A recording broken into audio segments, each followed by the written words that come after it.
गोरखपुर की चिल्लूपार सीट 2017 की मोदी लहर के बाद भी भाजपा जीत नहीं पाई थी और इस सीट से कद्दावर नेता हरिशंकर तिवारी के बेटे विनय शंकर तिवारी बसपा से विधायक बने थे, जो अब हाथी का साथ छोड़कर साइकिल पर सवार हो चुके हैं और योगी सरकार पर ब्राह्मण विरोधी होने का आरोप लगा रहे हैं। विनय शंकर तिवारी जिस चिल्लूपार सीट से मैदान में है वो ब्राह्मण बाहुल्य सीट है। यहां पर 1985 से ब्राह्मण उम्मीदवार ही जीतते आए हैं।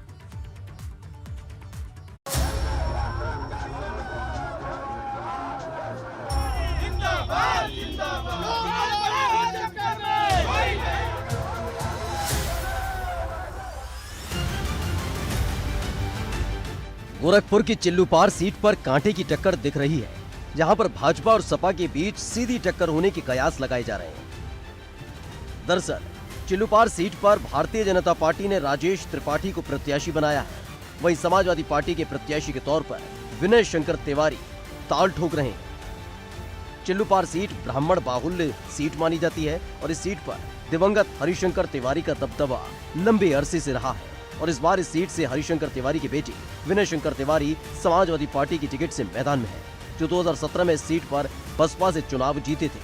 विनय शंकर तिवारी का आरोप है कि योगी सरकार ने ब्राह्मण वर्ग के साथ अन्याय किया है और खास जाति के लोगों को ही तवज्जो दी है।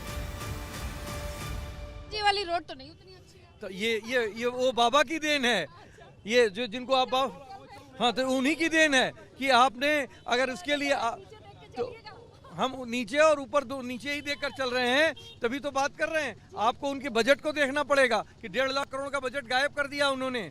उनके बजट में धन ही नहीं आया है, जिससे ये जो आप कह रहे हैं मंचों से पैसा की कमी नहीं है यूपी वालों के लिए। तो आप बजट देखिए ना, अगर कहीं कमी नहीं है तो 4 लाख करोड़ का बजट था तो 2.5 लाख करोड़ खर्च हुआ, 1.5 लाख करोड़ कहाँ गया? पूछिए ना उनसे, 1.5 लाख करोड़ गया कहाँ? तो अगर आप कहने में और यथार्थ में तो अंतर है ना। देखिए भाषण में तो भाजपा कुछ भी बोल देती है और झूठ बोलने में भाजपा माहिर। अखिलेश जी भी कहते हैं 400 सीट जीतेंगे। तो 400 सीट जीतेंगे, इसमें कोई बात थोड़ी नहीं। अब आपको चिल्लूपार विधानसभा सीट का जातीय समीकरण भी समझाते हैं, जिससे आपको यहाँ के सियासी हालात को समझने में आसानी होगी। चिल्लूपार सीट पर करीब 4,31,000 मतदाता है। ब्राह्मण वोटर्स की तादाद करीब 1 लाख है। दलित निषाद वोटर्स यहाँ निर्णायक भूमिका में है।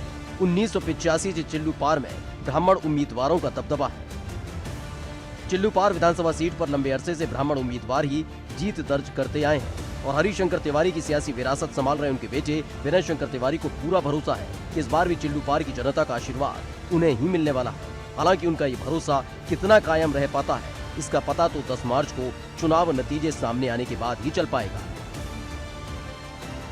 गोरखपुर के चिल्लूपार से स्नेहलता शुक्ला के साथ ब्यूरो रिपोर्ट, एबीपी गंगा।